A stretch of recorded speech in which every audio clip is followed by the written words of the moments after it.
How are you? I'm Adam, this is Hoosier Garage, and we are going to start doing some body work. Well, we've already started, but we're going to show you how we do the body work. So if you've not followed along with the process before with anybody, there's multiple ways to do it. This is one of the ways, probably one of the more maybe modern ways to do it. And we'll get into the details and show you how to manage things being overwhelming or not overwhelming. Just any little tips and tricks to help you out. I'm not an expert, like I'm not a paid professional at this sort of thing, but I've had my fair share of projects. I've sold some cars for some pretty decent money that I've done my own body work on. And so we'll just pass that along to you and help you out, especially if you got a project there at home, you don't want to spend a bunch of money and somebody else will do it. So hopefully we'll help you with that, and let's just get to it.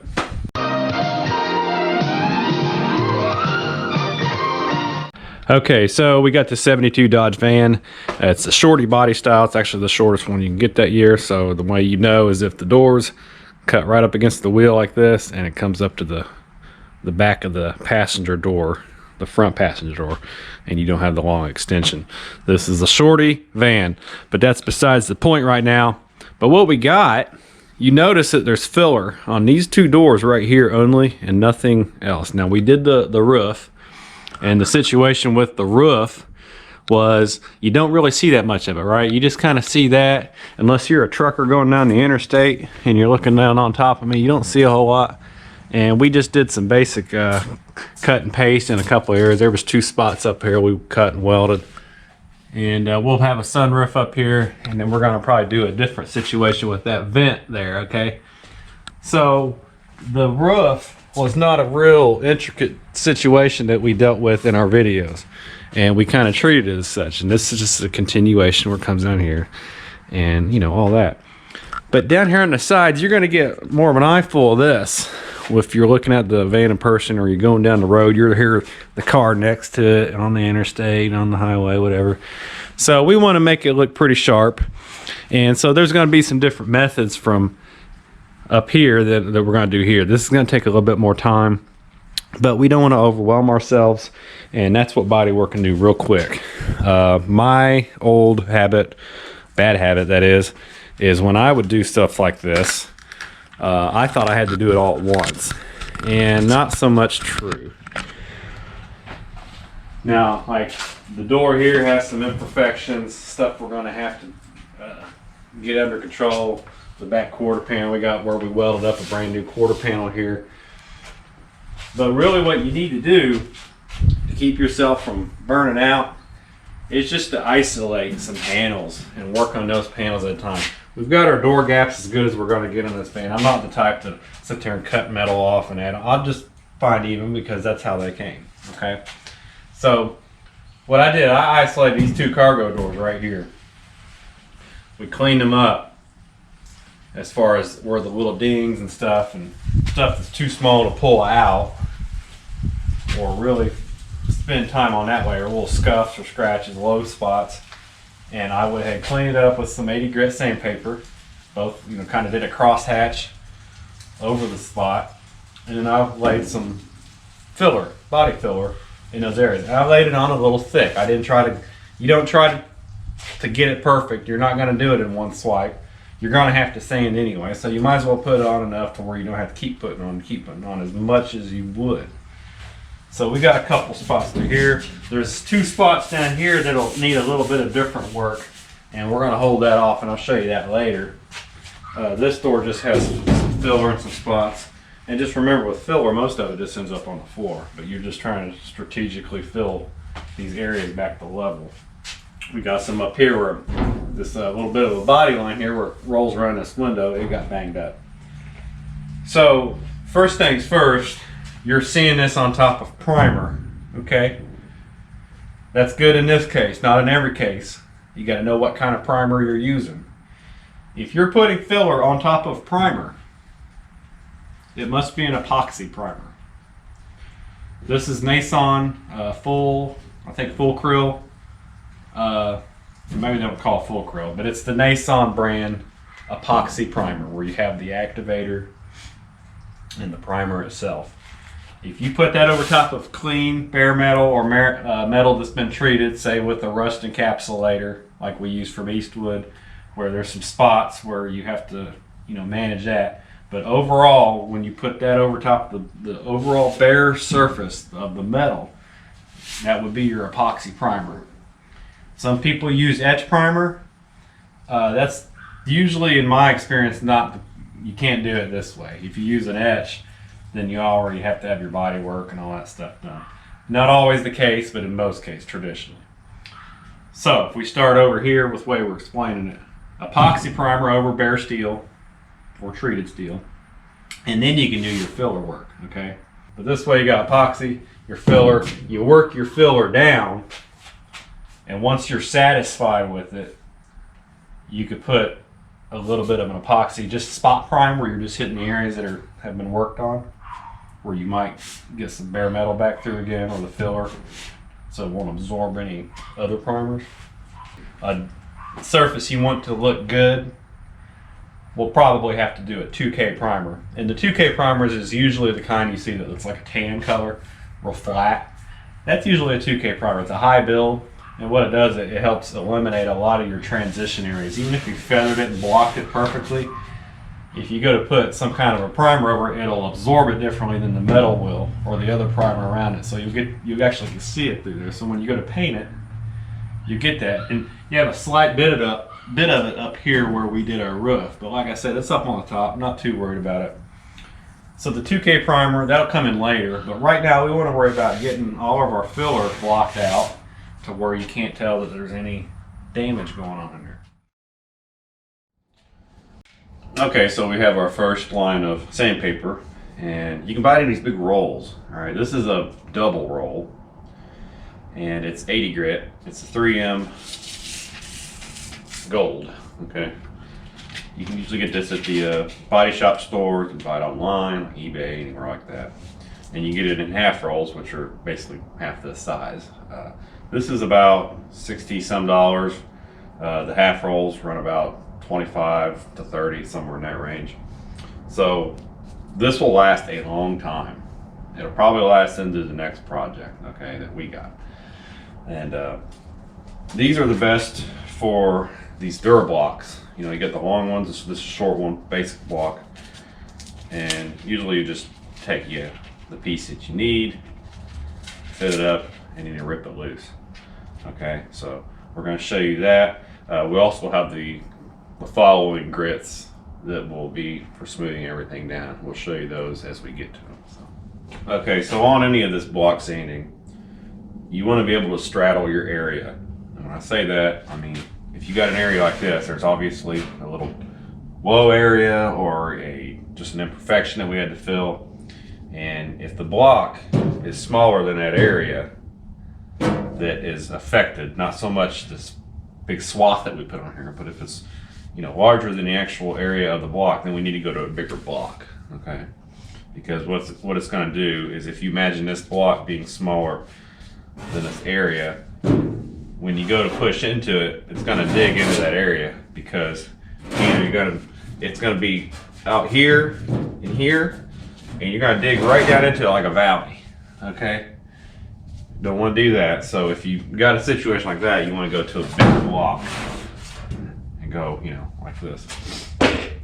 So as long as you're straddling the good parts on a bad area, you should be good.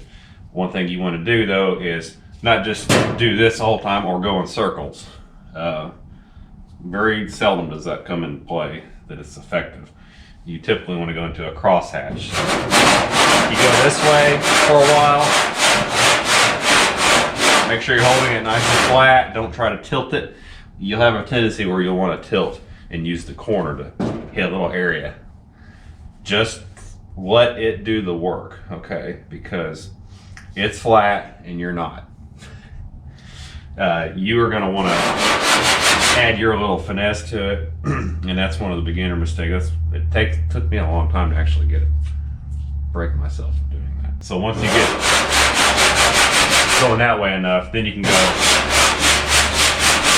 other way. And you can kind of see what's happening here just that little bit. This white area is what is taken off, and this little area here is where the actual problem was. It's just when you lay that filler in there, it kind of sinks in a little bit. So that's why sometimes you have to put a second coat on. But when you get all this down flat where it won't take down anymore, that's when you'll know. So we're gonna go through and hit these areas that can take this small block and just try to work them all down, and then we'll go to the next step when we get there. Okay, so done a little bit of work on this using the small hand block. Went down to this area. You see this little dark spot? That's where, like I showed you a second ago, when you applied the material over the imperfection, the filler is naturally going to sink. Okay, that's what that is. And when you go across here and you see everything smoothing out, feathering out really nice like this, and it seems to have hit its limit, although you still might be seeing some scratches, go ahead and stop there. That's when you want to go down to your next grit. Or you can go ahead and blow this out, clean it, fill this area only, just, you know, give it about 1 inch beyond the actual imperfection. Give it some filler, let it dry, and then you can go and block it again. When you get down to where everything's feathering, like I was just saying here, then you go down to your next grit. And in our case, we're gonna go 180. So we're gonna go from 80 to 180, and then kind of go through this whole area up here, all the way around there, and it takes away a lot of these heavier 80 grit scratches. If you're still good there, your imperfection has not shown through in any way, then you go down to a 320 and just give it a nice once or twice over. That'll smooth even the 180 scratches out. And we'll show you that as well. But this spot here, we're gonna let it set. We're actually gonna let this whole door set. We're gonna do everything in 80 the first go around. And then any imperfections that we need to reapply, we'll put it in there and then go at it again, okay? Now I started doing, this is flat, and one thing you wanna remember, if you notice this, if you push in, it kind of pop cans a little bit. That's just the way these doors are built. There's so much of a big area here. You may or may not have that. Plus, in a lot of cases, it wants to push in, so you know your sheet metal is not going to be completely rigid. Don't force that push. You know, just let it glide over the top. You know, be firm with it, but don't ram it to where when it goes to push in, it starts to distort, and then you get a false reading on your bodywork. Now over here, we've got it comes up to like a little pucker right here. You can work this area here to a certain point. You'd be doing a lot of this, a lot of that, and trying to keep it parallel with that body line, okay? Same thing up there. But when it gets down to it, you can get one of these round ones, put some paper on it, and you're doing the same thing. Now we've kind of hit our limit on that. This is gonna need some more filler applied here, and it's gonna need some right here. So these areas are ready to go for the next round. There's still a lot of scratches in there, but since we need the filler, not gonna worry about it. Down here, we got a nice kick out, and that's that same thing. You wanna use this one, even though it doesn't fit in perfectly, it kind of rolls in there. You'll have the advantage of getting more ground covered if you use this. And what I do, if you got a lot of it like this here,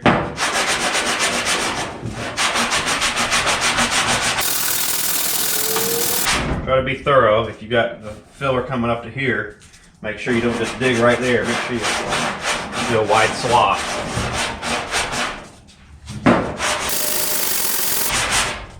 When you get enough doing it that way, if you feel like it's kind of slowing down on you, that's when you go to the other process. Take you a minute, get your breath back. And we'll see right here, you can see the fresh, this color primer here. That shows you it's not deep enough. Same here, here, pretty much on each side. So we have a ways to go on working all of this down. You see it's getting into the primer here really good. Down here,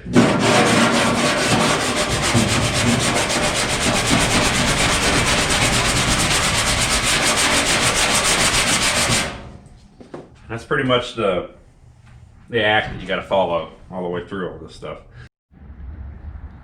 All right, now I just went over everything that needed to be done here with the 80 grit. Feathered everything in as best I could.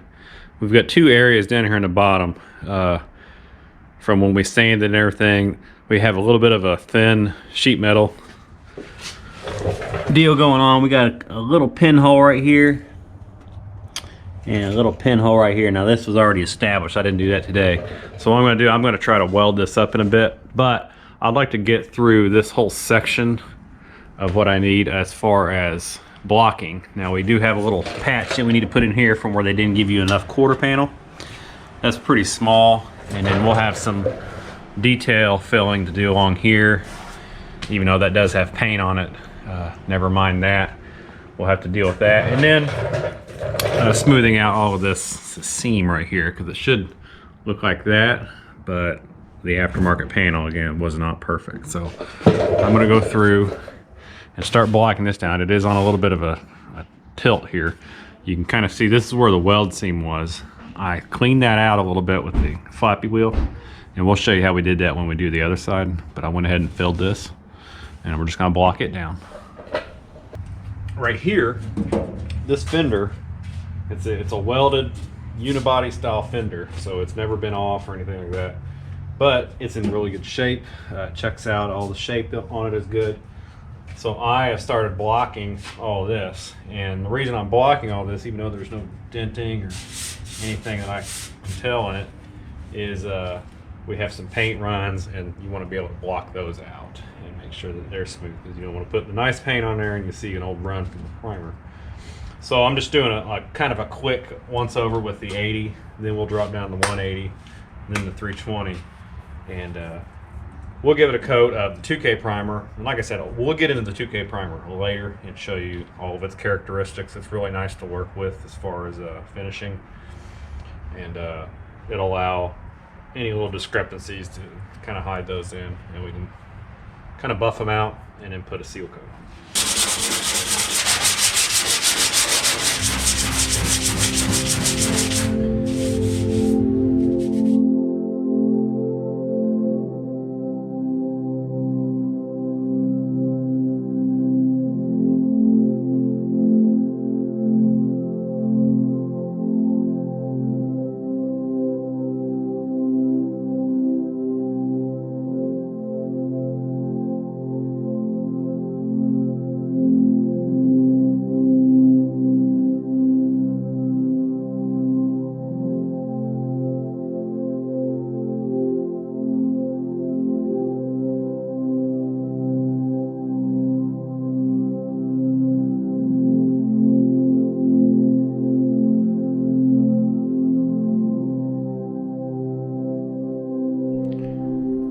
Okay, now this is the seam that we welded, this new panel on to the original fan, and we did a lap joint down through here, and there's a couple areas like right here where I think it's a little high. The metal is high. We used some panel bond in there. I think it's got some bulge in it, possibly some right here, and if there's anything else, maybe here and here. Most of this is blocked out, but when you take the paper, or let's say a towel, this is the best way to feel. Get your bare hand and get a nice towel, like a shop towel like this, and if you feel with your fingers down through there, you'll feel inconsistency. They don't feel like it should, like right here. That just feels perfect. But down here, when I get about right there in my index and middle finger, I start feeling something. Same thing there. Feels like you get little lumps right there. Okay. And down through here, it just feels a little bit of a hodgepodge. It's hard to say, and it's kind of weird because when you block it over, there's probably some digging going on somewhere. So it's digging in around it. So that's why that stands out. Probably when I come up on it, since it's such a long span, it just happens. So what I'm going to do, I'm going to take a little bit of epoxy primer, and we're just going to put a nice couple of coats on just this area alone. We're not going to clean all this up. It's just enough to lay some back down, and then we'll let it dry. And it's late Saturday night. We'll just take a look at it tomorrow and see what it looks like. I'm sure that this will probably stand out a little bit. The other ones might as well, but if you do a blend, we might see what we got. But if you have a gloss on it, which we'll try to do with the epoxy, and you can do with these epoxies, is put a little bit of a gloss on it, and then that way you'll get a good concept of what it'll look like with the paint on it. And then we'll see our areas that we can work on. Like I said,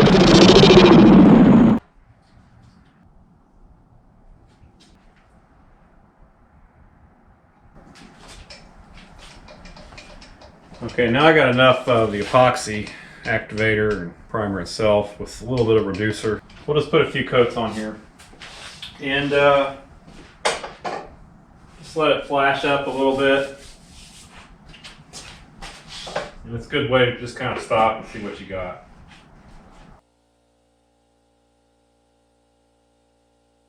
By taping that gap right there, keeps the primer from going back in there and getting on our nice painted door jambs.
Since I have some primer left, I don't want to waste it. This area has been primarily blocked out with just 80 grit. So we can put some back on here just to cover the bare metal.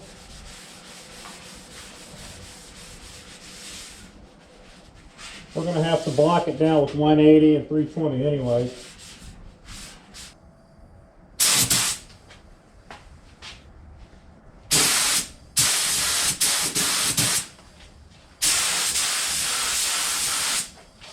And of course, the reason you really want to go down to the different grits and use filler primer, because in the end, see those little scratches? That's what you'll get.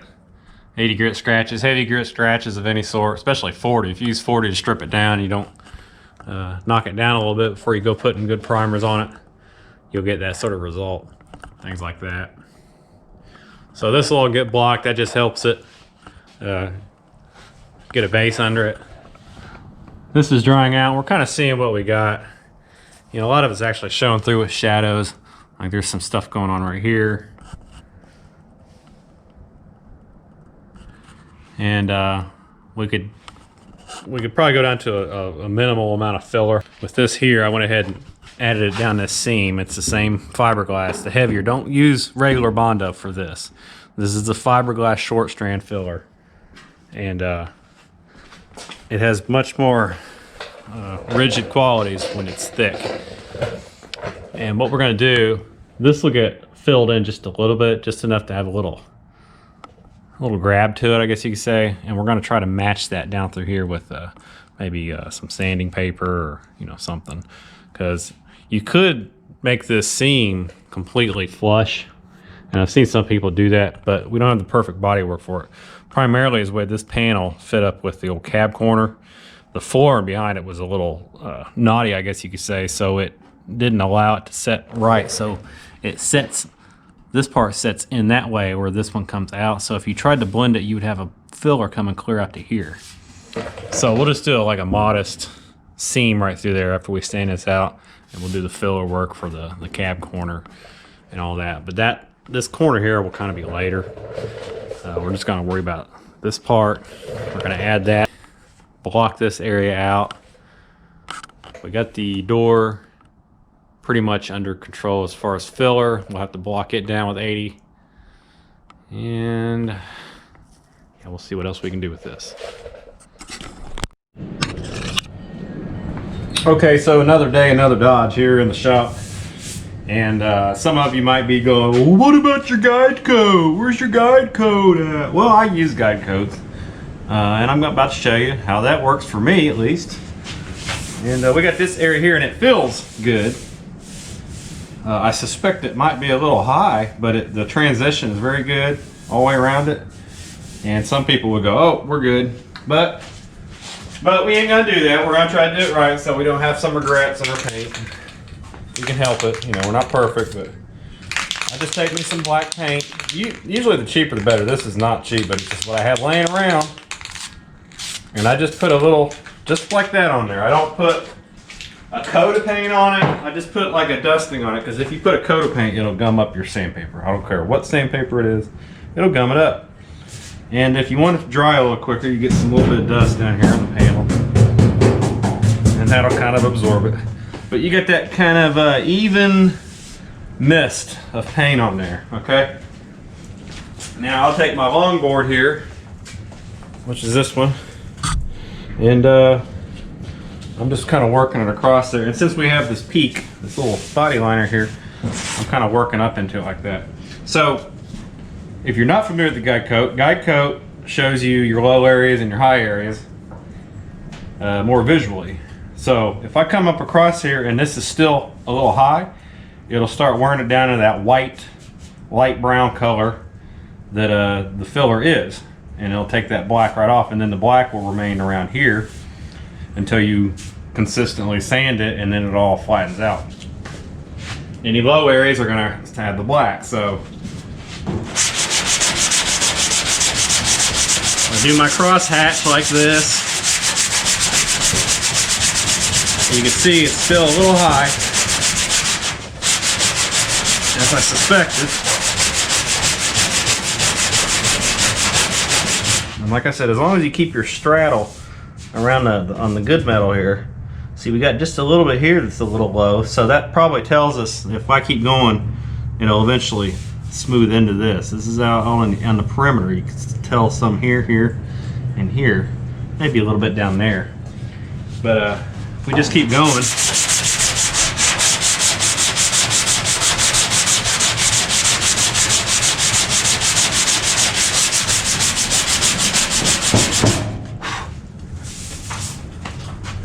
sorting out pretty good, okay? Now, when you get to that point, it seemed like we took most of it down. There's just a little bit right here. We'll just do it again.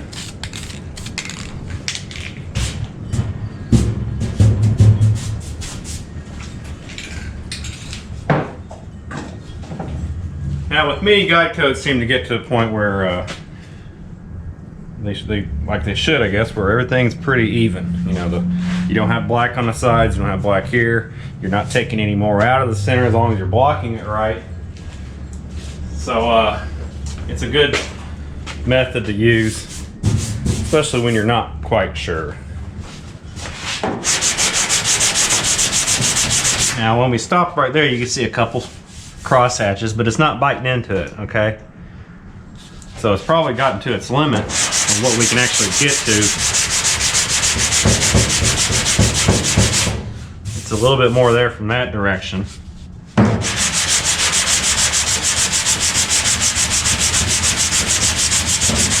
So notice how it's wearing pretty evenly. So I think I'll leave this at that. It feels good. We'll hit it with the 180 on a block and then just gradually go down, put our 2K on it, and try to get finished with it there. Now up here, it's got a little bit of guide coat on it. This still needs to be worked down because I could feel it right there. There's where I started my filler right there, and a little bit here. So we'll have to work that down as well. It's always tough around these points, you know, as long as the point isn't compromised, or the peak, usually pretty good. If it is, then you have to really go up over top of it and use your blocking method that way.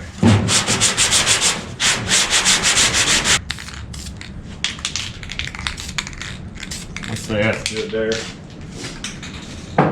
And you can do big areas, you know, little areas with this stuff. Get some dust in there. Kind of detax it a little bit. And we'll try it a minute from now.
Okay, after several hours just working on this side, you know, the two cargo doors, the driver's door, a little bit of that front fender, and kind of going back over this, seeing our little high spots. And we had 3 high spots, and that's metal high spots. That's where I took the old panel, or the new panel, and put it over top of the old panel into the flange, and there was a little bit of a discrepancy in it, we'll say that. So those areas were right behind this filler. I just took a cutting wheel and just lightly grazed it down, feathered it out, just to lower the height of those areas. Put filler over, and we're still going to see how that goes. If it works out pretty good, I think there's a couple spots on the other side. I'll show you how that happened. But it's just basically block sanding, filling, and block sanding. And block out. See what we got with this.